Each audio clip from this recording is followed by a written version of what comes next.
Hello there YouTube, my name is Chuggy and today I'm playing some more Battlefield 3, playing some Conquest on Operation Metro as you can see. And in fact this is part 1 of 2 Operation Metro gameplays, which I'll be bringing to you this week, from either end of the deployment as it were, both US and Russian. Today I'm going to be talking about how to win any game of Battlefield 3. And I'm not joking, I have three fairly simple points to follow, which will take you most of the way, if not all the way, to being MVP every time, in every game you're in, and more than likely winning the game. So, 3 simple points to follow, or to be aware of, or to try and factor in, which will help you win games. To briefly talk about the gameplay, obviously playing Metro, I'm playing Recon here, but I'm not running around with a rifle, which I think is a first. Playing with an SMG, and in fact Blackwater 1986 mentioned this in my Recon Win Part 2 video, that you can play the Recon kit with an SMG, a shotgun, just as well as a rifle, and he's absolutely spot on. And in fact, this was unintentional at the time. I was just recording, and I got this game in. Decent score at the end. I won't say what it is. And yeah, just alliterating the point that I've made in my previous Recon videos. You know, you can play it any way you really want. Anyway, today, how to win any game. These 3 simple, mythical, too good to be true points to take you on your way to victory. Well, point 1 of 3 is fairly straightforward, and it's teamwork, team play. And I've talked about it before. Battlefield 3 is a team-based game. There are kits, there are pros and cons to each of these kits, and the team which will win a game is the team which will work together, spot people, give each other health, ammo, destroy vehicles, fix vehicles, all that good stuff. 9 times out of 10, just doing that will take you well past the opponent team and ultimately give you the win. So, it's not particularly complex or tricky, it's fairly common sense. Be a team player, use whatever abilities you have to back up your teammates. And there's not much more to say than that. However, the next point is taking that step and, taking a little bit further, and that is be adaptable. Now, I believe it was Higher Tier Gaming left a comment. I think actually it was in Recon Win Part 2. Guy with a grenade launchers himself. I think he was saying, I've leveled up the assault guy. Would you recommend moving on to another kit and try and ranking that up? And in short, absolutely, absolutely. Having a set of weapons that you're comfortable with, unlocked or customized, all the various things. If you've got a weapon and everything you're comfortable with for all 4 kits, you're basically worth 4 players, because you could, on the fly, say F or whatever, switch out, provide that role, then switch back to whatever you were doing before.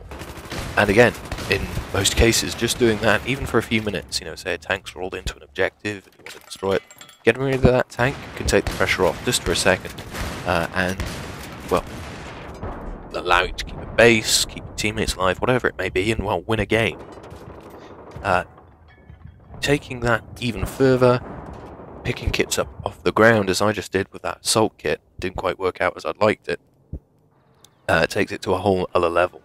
And it's literally using whatever resources you've got in the battlefield to the fullest as and when you're playing the game. Say that you have just witnessed a firefight, there's been an assault on your team involved, and let's say a support on the enemy team. Both have been killed as a result of said firefight. What you can do is you can drop the kit that you've got, pick up your friendly assault's kit, revive them, then pick up the support kit, and hopefully if the assault guy, who's now revived and carrying your kit, has any thinking in his brain, what am I saying? Any sort of forethought, he'll go, aha, I can pick up that kit, get my own gun back, and well, you'll be able to pick your weapon back up. Results.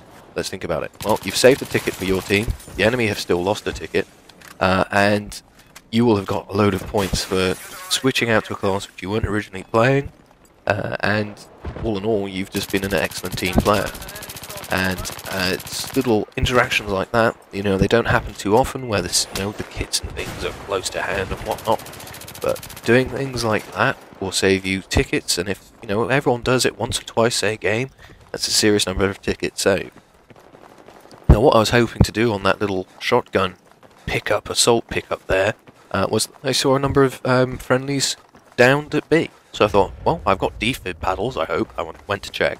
I've got defib paddles, let's see if I can get some friendlies back in the fight. Unfortunately, just as things worked out, I wasn't able to get to where I needed to be in time. And then I promptly got shot for being in the wrong place at the wrong time. But, you know, these situations do work out. And just by swapping out, even for an instant, to another kit to keep someone in the fight, will save you a lot of hassle. You know, having, say, an engineer and an assault working together, you can stop vehicles and stop infantry at the same time, and if you can keep both of yourselves in the fight, you can carry on doing that. Add a support into the mix to give you ammo, well, you're starting to work as a squad, aren't you? You're starting to get this team play element in. So, if you can be flexible in yourself, and, well, again, as a unit, you can go very far. Now, again, I've switched out to an engineer here because, well, primarily my P90 again was running low on ammo. Actually, as a little digression, side thought, there are no vehicles on Metro Conquest, so why play engineer here? Not so sure. I'll leave that one there. But again, you know, I know where the assault, where the engineer weapons and such work best because I've had time with them. I know that, you know, if you attack from flanks and things, you can often catch people off guard. Well, I picked up a couple of kills there where, well, if I'd run out of ammo with my P90, I perhaps would not have. So yeah, adaptability, team play, just two very simple things to do, which, well, not only puts you in the sort of battlefield mindset and will help you win games, but all in all feel pretty damn awesome to do when you're playing the game. Now the third piece to win any game is by far the most important, and also is the most, I don't know, black magic, witchcrafty of the lot. And that is, well, momentum. Momentum is a unique concept which I've only ever really seen happen in Battlefield games. I haven't seen it in any other first-person shooter or anything like that. I guess just because the games don't tend to lend themselves to, you know, this style of play, more tactical, more objective-based. Essentially, momentum is like a rubber band, and if you've ever had sort of like a rubber band between two fingers, taut as it were, you'll know that you can push it one way and it will let you go so far, and if you let go, it will sort of spring back, wobble, but it'll basically all hit equilibrium and you can push it the other way, etc. Battlefield 3, when you think of it, is just like that. You have two teams going head-on against each other, and the team which wins is the team which will either work together as a team and such best, but normally they're the team who also uses momentum to their best. I still haven't said what this momentum thing is though, and you might be going, okay, well, rubber band, you're pushing, you're attacking, I guess. And essentially, yeah, that's what it boils down to. As the old saying, the best form of defense is a good offense, and that is held true in Battlefield 3. Now, the reason I wanted to upload this gameplay, playing Metro, is that this is probably one of the few maps, I think, ever in the Battlefield series where this momentum thing is very easily sort of observable. This map has, you know, had a lot of stick, because basically, if you're the Americans attacking, you have a handicap off the bat, just in the way that the map is arranged, that you've got to fight up a set of stairs, or in fact 3 sets of stairs to get to the B flag. To top it all off, the Russians will get to the top of the stairs before you will. So, what can you do? What can you do? Well, normally what happens is either one of two things which then lead to one or two outcomes. Either the Russians will get to the top of the staircases and gun down the Americans as they try and get up the stairs, or the Americans will get to the top of the staircases and they will gun down the Russians who try and take or defend the stairs. And, well, the net result of that is either the Russians will kill off the first wave of American attackers and they'll proceed down the stairs and have a little feel around, see what's there, which is, if you think back to the start of this gameplay, exactly what I did. Or the Americans will have killed all the Russians at the top of the stairs, and they will then proceed to take the B flag, and then the game will be theirs. That is exactly what is happening right now. My team, we took A, we took B, we had the enemy, you know, push back towards C. In fact, we took C. Now look what is happening. We slowed down, we start to get bogged down, and now the enemy are pushing us back. It's this rubber band thing. So, imagine the start of the game. We came out of our spawn at the Russian end. We took A, we took B. The rubber band is in our favour, we're pushing it towards the Americans. That's it. What then happened is we took our finger slowly off the rubber band, slowly but surely, and eventually, because so many of us were either killed or not in the fight, the finger came completely off the rubber band. So all the pressure was released, it sort of flexed, it vibrated, whatever. It went back to the neutral position, and the Americans realised that, and then started putting pressure on us the other way. And look at them now, they've taken B. Not a good sign for the Russians, because just as the Americans have these 3 choke points to try and get up, the Russians have 3 choke points to just get into the metro station. So we're in trouble here. Because our team slowed down, lost the momentum, we're being pushed back considerably. And what will happen in most games like this is the Americans will keep pushing and pushing and pushing, and essentially the rubber band will break. We won't be able to take the offense because we're just being gunned down the second we try and defend, and the game will be theirs. And then you'll get into the situation where the 3 flag cap, we're stuck in the spawn, just getting shot at. Game over. Not fun. So that is momentum, and hopefully you'll be able to sort of realise, I see what you mean here. But look what the Americans are now doing, the silly chaps. They've stopped. They're slowing down. We're taking their flag back. They did all the hard work. They got the momentum going again. They got the rubber band, if you will, going in their favour, and they've stopped. They failed to clear us out completely, whatnot, and we've realised that. We're pushing back now on the rubber band. We've rallied, and we're back to step 1 again.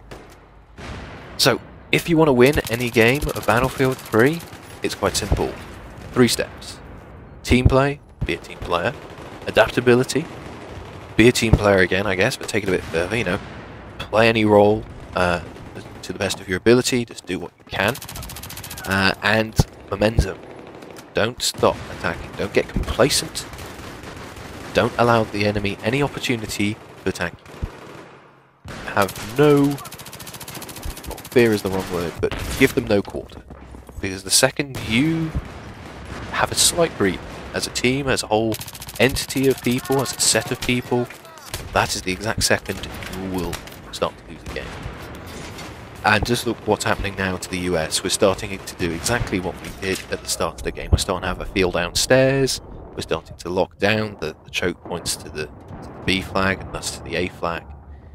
The game is basically done at this point. They might send the odd person around to try and take one of the flags, be a ninja kind of thing, but it won't do them particularly much good. And here we, as I was just saying, we're locking down the choke points now. The game is done. So you might say, okay, fine, this momentum thing, I'm only one man, I can't do all this momentum stuff on my own. That's true.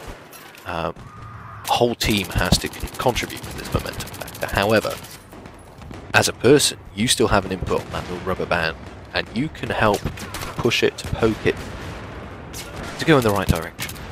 Now, at the start of the game, the enemy tried to do a very smart thing. They tried to take the A flag when we had them pinned, well, basically here.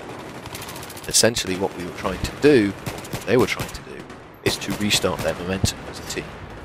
By taking a flag which is not directly in play, it's one of these indirect flags which I talk of a fair bit, by trying to take one of those flags, you can apply pressure to the enemy. Now imagine again our little rubber band scenario.